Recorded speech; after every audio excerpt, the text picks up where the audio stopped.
کراچی کے صارفین کے لیے بری خبر ہے کہ ان کے لیے بجلی ₹1.58 مہنگی کر دی گئی ہے۔ بجلی فروری کے فیول ایڈجسٹمنٹ کی مد میں مہنگی کی گئی ہے۔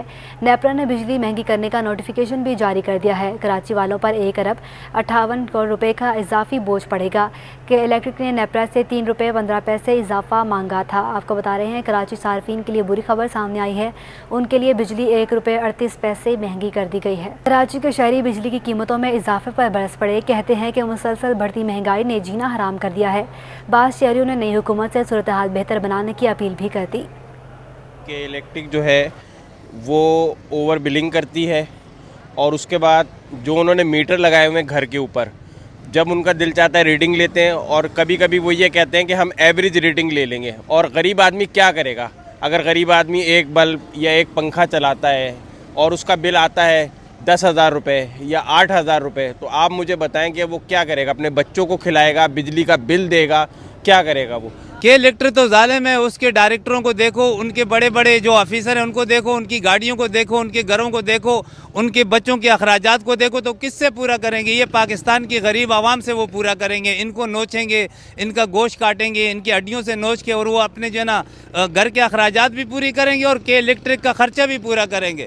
دیکھیں اصل میں مسئلہ یہ ہے کہ جو کے الیکٹرک کے بار بار ایسے کر رہا ہے، گورنمنٹ کو چاہیے کہ کے الیکٹرک کے مقابلے میں کوئی ایسا ادارہ لے کے آئیں جو بجلی پیدا کر رہا ہو جیسے دوسرے ادارے ہیں، تاکہ وافر مقدار میں جو پبلکلی ہو۔ اس سے کیا ہوگا، جب کے الیکٹرک کے مقابلے میں کوئی ادارہ کھڑا ہوگا تو اس کو آٹومیٹکلی یہ بجلی کی قیمتیں بھی کم کرے گا، یہ اپنے چیزوں کو بھی چلائے گا۔ بس بجلی کٹ جاتی ہے، آتے ہیں جی کا بل دیتے ہیں 70-80 ہزار روپیہ، باقی یہ ہے کہ ہماری کوشش ہوتی ہے کہ ہم ان کو پے کریں، کہ ہم نہیں دے سکتے ان کو، تو کیا ہوتا ہے کہ پھر اگلے نیکسٹ منتھ وہ پھر ٹیکس لگا کے ہمیں دیتے رہتے ہیں۔ شہر میں سبزی سستی نہ ہو سکی، منافع خوروں کی اجارہ داری کے باعث لیمو، ٹماٹر، پیاز اور ہرا مسالہ شہریوں کی قوت خرید سے دور ہو گیا۔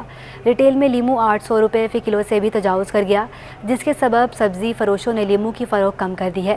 دوسری جانب ٹماٹر بھی ₹120 فی کلو پر پہنچ گیا، جبکہ پیاز بھی شہر بھر میں ₹100 فی کلو تک فروخت کی جا رہی ہے۔ ہرا دھنیا کی فی گڈی ₹20 تک اور تمام اقسام کی مرچیں ₹240 تک دستیاب ہیں۔ بڑھتا درآمدی بل اور بیرونی قرض کی ادائیگی پر ڈالر کی اونچی اڑان جاری ہے۔ عید تعطیلات کے بعد ایک دن میں امریکی ڈالر 94 پیسے مہنگا ہو کر ₹186.63 پر بند ہوا۔ روپے پر دباؤ، ڈالر پھر مہنگا۔ ماہرین کا کہنا ہے کہ بڑھتا درآمدی بل اور بیرونی قرض کی ادائیگی پر ذخائر میں کمی سے روپے پر دباؤ دیکھا گیا۔ عید تعطیلات کے بعد انٹر بینک میں ڈالر 94 پیسے مہنگا ہو گیا۔ انٹر بینک میں امریکی ڈالر ₹186 سے بھی تجاوز کر گیا۔ اسٹیٹ بینک کی رپورٹ کے مطابق انٹر بینک میں ڈالر ₹185.69 سے مہنگا ہو کر ₹186.63 پر بند ہوا۔ اسٹیٹ بینک کے مطابق ایک دن میں روپے کی قدر میں 0.50% کمی ہوئی۔ دوسری جانب اوپر مارکیٹ میں امریکی ڈالر ₹187 کی سطح پر برقرار رہا۔ اوپر مارکیٹ میں یورو ₹1 سستا ہو کر ₹197 اور برطانوی پاؤنڈ ₹3.5 سستا ہو کر ₹235 کا ہو گیا ہے۔ کراچی ایئرپورٹ پر FIA امیگریشن کی کارروائیاں مختلف الزامات کے تحت 28 مسافر آف لوڈ کر دیے گئے، جن میں 7 جعلی ای ویزا اور مشتبہ شہریت کے 16 مسافر شامل ہیں۔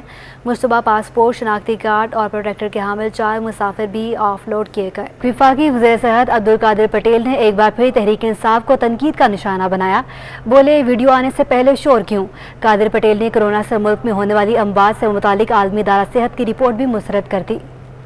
پیپلز پارٹی نے ایک بار پھر PTI کو نشانے پر رکھ لیا۔ وفاقی وزیر صحت قادر پٹیل کا کہنا تھا کہ کچھ افراد کو اپنے لیڈر پر اتنا اعتماد ہے کہ وہ ویڈیو منظر عام پر آنے سے قبل ہی دفاع کیا جا رہا ہے، کیونکہ انہیں اندازہ ہے کہ ویڈیو آ گئی تو پھر مشکل ہو جائے گی۔ لیکن یہ ویڈیو آئی نہیں ہے، کسی سے منقول مجھے بڑے اچھے دوست نے آج ایک واٹس ایپ کیا، یہاں موجود ہے وہ، میں نام نہیں لوں گا، اور میں بڑی خوبصورت بات کی کہ دیکھیں اپنے لیڈر پر اتنا یقین محکم ہونا بہت بڑی بات ہے کہ آنے سے پہلے اس ویڈیو کا اتنا دفاع کیا جا رہا ہے، اور ان کو سب کو پتا ہے کہ وہ ویڈیو آنی ہے تو بڑی گندی ہونی ہے۔ مطلب اب یہ دیکھیں نا کتنا یقین ہے انہیں۔ کراچی پریس کلب میں پریس کانفرنس کرتے ہوئے قادر پٹیل نے کہا کہ ہمارے پاس جب ایک چیز کی قیمت بڑھ جاتی ہے تو وہ کم نہیں ہوتی ہے۔ ادویات میں اضافے کی سمری میرے پاس آئی تھی لیکن ہم نے مسترد کر دی۔ جب میں نے بریفنگ لی تو مجھے یہ کہا گیا کہ سر یہ تو کیبنٹ اپروو کرتی ہے دواؤں میں قیمت، اور میرے پاس بھی لائی گئی ایک سمری، میں نے واپس کی۔ میں نہیں کہنا چاہتا کوئی ہیروزم کا شکار کہ جی سائن کرنے سے، سمری سائن کرنے سے منع کر دیا اور قیمت بڑھانے سے منع کر دیا۔ ظاہر ہے ہمیں ان طبقات کا احساس رہتا ہے. تو میں نے کہا جی یہ تو پہلے ہی بہت ظلم ہو چکا ہے, میرے آتے ہی جو ہے نا وہ ایک ہی دوا تھی, اس نے کہا کہ جی یہ بڑی ضروری ہے. قادر پٹیل نے دعویٰ کیا کہ وہ ہیلتھ کارڈ بند نہیں کریں گے. ہیلتھ کارڈ سسٹم میں خامیاں بہت ہیں. اگر صحت کارڈ امیر انسان بھی استعمال کرے گا تو صحت کے نظام پر بوجھ پڑے گا, جس کا نقصان غریب کو ہوگا. ایف پی سی سی آئی نے وزیراعظم شہباز شریف سے اہم مطالبے کر دیے. نائب صدر ایف پی سی سی آئی شبیر منشا نے وزیراعظم سے اکنامک ایڈوائزری کونسل میں ایف پی سی سی آئی کو شامل کرنے کا مطالبہ کر دیا. شرح سود میں کمی کے ساتھ روپے کی قدر میں فوری استحکام کا بھی مطالبہ کر دیا. ایف پی سی سی آئی کے نائب صدر شبیر منشا نے صاف کہہ دیا کہ economic advisory council trade industry کے بغیر بنائی گئی ہے. وزیر اعظم سے مطالبہ ہے کہ اکنامک ایڈوائزری کونسل میں ایف پی سی سی آئی کو بھی شامل کیا جائے. کسی بھی چیمبر گراس روٹ لیول پہ جو بھی اس کے نمائندے ہیں اور مین الیکٹڈ لوگ ہیں ان کو لیا جائے. پریزیڈنٹ ایف پی سی سی آئی کو لیا جائے. 240 ایسوسیشن اور چیمبرز کی نمائندگی کرتے ہیں. اس طرح وہ آئیں گے تو وہ ایکچولی مسائل کو آئیڈینٹیفائی کر سکیں گے. ایف پی سی سی آئی کے نائب صدر نے کہا کہ وزیر اعظم ان کی اقتصادی ٹیم کو قابل اعتماد اور بروقت معاونت فراہم کی جا سکتی ہے. یہ بھی کہا کہ شرح سود 2.5% اضافہ کر کے 12.25% کرنا مشکلات بڑھا رہا ہے. شرح سود میں اب اضافہ نہیں کمی کرنے کا مطالبہ کر دیا. شرح سود کا اضافہ ہو رہا ہے شرح سود میں, اور اس میں زیادہ تر اب انڈسٹری میں یا ٹریڈنگ میں جو پرابلمز آنے والی ہیں, لوگوں کا رجحان چونکہ انڈسٹری اور اس طرف جانے کی بجائے سلو ڈاؤن کی طرف جائے گا, یہ بڑی تشویشناک بات ہے اور اس کو بھی ایڈریس کرنے کی فوری طور پہ اس پہ ایکشن لینے کی ضرورت ہے. ہم مزید سن رہے ہیں کہ اس میں مزید اضافے کا خدشہ ہے, تو یہ بہت کنسرننگ بات ہے. شبیر منشا نے کہا کہ روپے کی قدر میں تیزی سے اتار چڑھاؤ کا کاروبار کے لیے ٹھیک نہیں. نائب صدر ایف پی سی سی آئی نے روپے کی قدر میں استحکام کے لیے وزیر اعظم کی معاشی ٹیم فوری اقدامات کرنے کا مطالبہ کر دیا. کیمرامین سجاد رئیس کے ہمراہ اشرف خان, سٹی 21. طبی ماہرین کا کہنا ہے کہ پاکستان میں 25% مریض اپنے لیے ادویات خود تجویز کر کے استعمال کرتے ہیں. Pakistan society of internal medicine conference سے خطاب کے دوران history of health sciences Lahore کے وائس چانسلر ڈاکٹر جاوید اکرم نے بتایا کہ کانفرنس میں جدید ادویات سے عام مریض کو فائدہ ہوگا. کراچی میں Pakistan society of internal medicine کی 3ری کانفرنس کے دوران 92 سائنٹیفک سیشن ہوں گے, جن میں ڈاکٹروں کو سائنسی بنیادوں پر ثابت شدہ ادویات کے استعمال کی جانب راغب کیا جائے گا. یعنی کہ اگر کوئی بھی آپ علاج کر رہے ہیں تو کیا اس کے کانسیپٹس ہیں, کیونکہ اس وقت جو ریسرچ بہت زیادہ ہو رہی ہے, چیزیں چینج ہو رہی ہیں, ٹیکنالوجی آ رہی ہے, تو یعنی مریض کو یہ بالکل بتائیں کہ کوئی پروسیجر کر رہے ہیں یا دوا دے رہے ہیں تو آپ کیوں دے رہے ہیں. اس کانفرنس میں جتنی بھی نیو انوینشنز ہیں, جیسے کہ میڈیکل سے ریلیٹ چینجز آتی رہتی ہیں, ویریشنز آتی رہتی ہیں تمام چیزوں میں, میڈیسن سے ریلیٹڈ یا پھر کوئی بھی بیماری سے ریلیٹڈ, تو اس سے ہم جو ہے زیادہ استفادہ یہاں پر حاصل کر سکتے ہیں, نالج گین کر سکتے ہیں. Pakistan society of internal medicine کے صدر پروفیسر ڈاکٹر جاوید اکرم نے کانفرنس کے پہلے روز خطاب میں کہا, پاکستان میں بدقسمتی سے متعدی اور غیر متعدی امراض بڑھتے جا رہے ہیں. پاکستان میں ہر دوسرا بالغ فرد ہائی بلڈ پریشر کا مریض ہے اور پاکستان کی تقریباً 25% آبادی شوگر کے مرض میں مبتلا ہے. جب تک ان مریضوں کو سائنسی تحقیق پر مبنی ادویات نہیں دی جائیں گی, ان کا علاج ممکن نہیں. تو اس لیے یہ پاکستان میں ایک نیا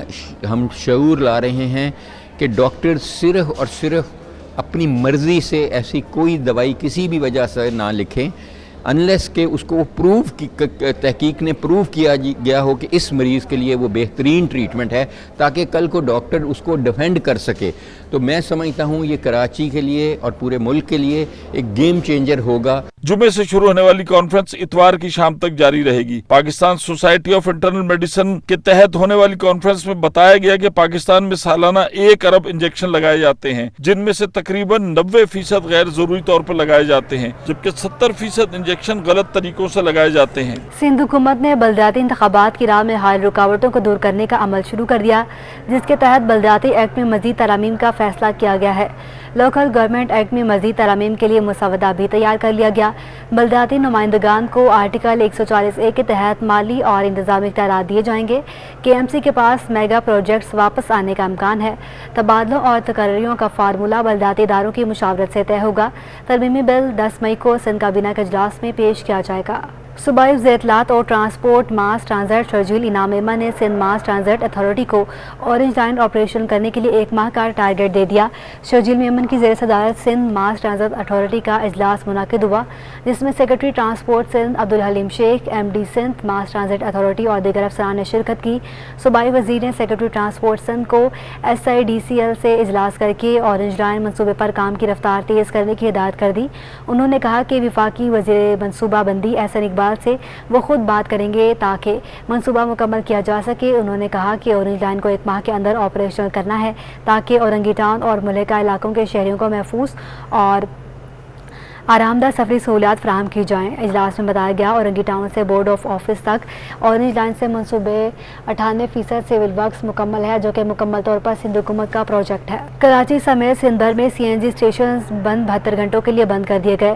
آل پاکستان CNG ایسوسی ایشن سندھ زون کے رہنما سمیر نجم الحسن کا کہنا ہے گیس کے معاملے پر سندھ کے ساتھ سوتیلی ماں جیسا سلوک کیوں رکھا جا رہا ہے. شہر قائد سمیت سندھ بھر کے CNG اسٹیشن 72 گھنٹوں کے لیے بند ہو گئے. SSGC کے سسٹم میں گیس پریشر میں کمی کے باعث گیس لوڈ مینجمنٹ کے تحت CNG اسٹیشن کو بند کیا گیا ہے. آل پاکستان CNG ایسوسی ایشن سندھ زون کے رہنما سمیر نجم الحسن کا کہنا ہے کہ محض ایک ای میل کے ذریعے CNG اسٹیشنز کو گیس کی فراہمی معطل کرنے سے آگاہ کیا گیا. سندھ کے CNG سیکٹر کے ساتھ سوتیلی ماں والا سلوک کیوں رواں رکھا جا رہا ہے؟ مجھے سمجھ سے بالاتر ہے کہ یہ سوتیلا جو بیہیویئر ہے صرف سندھ کے CNG اسٹیشنز کے ساتھ کیوں ہے، کیونکہ ابھی دیکھا جائے تو عید کا چوتھا دن ہے. تمام انڈسٹری سندھ کی جو مکمل طور پہ بند ہے اور اب جا کے جو انڈسٹری ہے ساری کی ساری پیر والے دن کھلے گی. حالانکہ یہاں سے لے کے پورے پاکستان کے اندر تمام CNG اسٹیشن جو ہیں چاہے بلوچستان کے ہوں، KPK کے ہوں یا پنجاب کے ہوں، وہ ہفتے کے 7 دن اور دن کے 24 گھنٹے کھلے ہوئے ہیں. سندھ میں CNG اسٹیشنز آج سے 24 گھنٹے کے لیے پیر کی صبح 8 بجے تک بند رہیں گے. کیمرامین سجاد کے ہمراہ بسیم افتخار، سٹی 21. کراچی سمیت سندھ بھر کے CNG اسٹیشنز کو گیس کی فراہمی معطل کر دی گئی تو وہیں 72 گھنٹوں کے لیے CNG کی بندش نے رکشہ ڈرائیوروں کو مشکلات میں مبتلا کر دیا. کراچی میں 3 روزہ CNG اسٹیشنز کی بندش رکشہ ڈرائیوروں کے ذریعے معاش کو متاثر کرنے کا سبب بننے لگی. CNG رکشہ چلانے والوں نے گیس بندش کو کاروبار متاثر کرنے کا ذریعہ قرار دیا. بولے پیٹرول وارے میں نہیں آتا. CNG آئے دن بند ہونے سے مجبوراً پیٹرول پر رکشہ چلاتے ہیں. CNG پہ ہم گزارا کرتے ہیں بھائی، پیٹرول اتنا مہنگا ہے، اس پہ بالکل ہم لوگ روزی نہیں کما پا رہے ہیں. عمران خان ہمیں روڈ پہ لے آیا ہے. ہم لوگوں نے پیٹرول کیا ہوا ہے کیونکہ بڑے پریشان ہو گئے تھے، روز آئے دن بند. ہم لوگوں نے اسی وجہ سے اپنے پیٹرول کیے ہیں اور پیٹرول میں بھی وارہ نہیں کھا رہا ہے. یہ ہے کہ اپنا گزر سفر کر رہے ہیں، اپنا دیہڑی نکال رہے ہیں، ٹائم پاس کر رہے ہیں. CNG رکشہ ڈرائیوروں کا حکومت سے مطالبہ ہے کہ گیس کی فراہمی کو یقینی بنا کر ان کے روزگار کے حصول کو آسان بنایا جائے. کیمرامین مطاہر کے ہمراہ بسیم افتخار، سٹی 21 نیوز. ثانوی تعلیمی بورڈ کراچی نے صوبائی محکمہ تعلیم اسٹیئرنگ کمیٹی کی جانب سے مقرر کردہ تاریخ 17 مئی 2022 سے شروع ہونے والے 9 و 10 جماعت کے سالانہ امتحانات کا امتحانی شیڈیول جاری کر دیا ہے. ثانوی تعلیمی بورڈ کراچی کے اعلامیہ کے مطابق صبح کے شفٹ میں سائنس گروپ جبکہ دوپہر کی شفٹ میں جنرل گروپ کے امتحانات لیے جائیں گے. چیئرمین سید شرف علی شاہ نے بتایا کہ طلباء و طالبات کے ایڈمٹ کارڈ بھی جلد ہی تمام اسکولوں کو جاری کر دیے جائیں گے، جبکہ پرائیویٹ طلباء و طالبات کے ایڈمٹ کارڈ ان کے رہائشی پتوں پر ارسال کیے جائیں گے. 17 مئی کو سائنس گروپ کا پہلا پرچہ نحو و دہم کمپیوٹر اسٹڈیز نظری جبکہ جنرل گروپ کا پہلا پرچہ دہم جماعت جنرل سائنس کا ہوگا. امتحانات 13 جون تک جاری رہیں گے. عید تعطیلات کے بعد اسٹاک مارکیٹ میں مندی کا رجحان رہا. شیئرز کی فروخت پر 100 انڈیکس میں 408 پوائنٹس کی کمی ہو گئی. سرمایہ کار کو 74 ارب روپے کا نقصان اٹھانا پڑا. عید کی تعطیلات کے بعد اسٹاک مارکیٹ میں مندی کے بادل چھائے رہے. ہفتے کے آخری روز سرمایہ کاروں کی جانب سے شیئرز کی فروخت کا دباؤ دیکھا گیا. 100 انڈیکس میں 408 پوائنٹس کی مندی ریکارڈ کی گئی. انڈیکس 0.9% کمی کے بعد 44,840 کی سطح پر بند ہوا. اسٹاک مارکیٹ میں 5 ارب 65 کروڑ روپے مالیت کے 18 کروڑ 92 لاکھ شیئرز کا کاروبار کیا گیا. ماہرین کا کہنا ہے کہ عید تعطیلات کے بعد اور جمعے کے آخری کاروباری روز سرمایہ کاروں کی جانب سے پروفٹ ٹیکنگ کی وجہ سے مندی دیکھی گئی. شیئرز کی قیمت کم ہونے سے مارکیٹ کیپٹلائزیشن 76 ارب روپے کمی کے بعد 7,443 ارب روپے رہ گئی. اشرف خان، سٹی 21. پاکستان میں اپریل 2021 کے مقابلے اپریل 2022 میں برآمدات میں 30% کا اضافہ ریکارڈ ہوا. اپریل 2022 میں برآمدات 2 ارب 87 کروڑ 30 لاکھ ڈالر رہیں. مارچ کے مقابلے اپریل میں برآمدات میں 3% کا اضافہ ہوا. ادارہ شماریات نے درآمدات اور برآمدات سے متعلق رپورٹ جاری کر دی جس کے مطابق اپریل 2021 کے مقابلے اپریل 2022 میں درآمدات میں 26% کا اضافہ ہو گیا. اپریل 2022 میں درآمدات 6 ارب 61 کروڑ 50 لاکھ ڈالر سے تجاوز کر گئیں. مارچ کے مقابلے اپریل میں درآمدات میں 3% کا اضافہ ہوا. رواں مالی سال 10 ماہ میں برآمدات 25% اضافے سے 26 ارب 22 کروڑ ڈالر کی نئی ریکارڈ سطح پر قائم رہیں. سال 2022 کے پہلے 3 ماہ میں پرسنل اکاؤنٹ ڈپازٹس میں 190 ارب روپے کا اضافہ ہو گیا. جنوری سے مارچ کے دوران پرسنل اکاؤنٹ ڈپازٹس بڑھ کر 2,830 ارب روپے پر پہنچ گئے.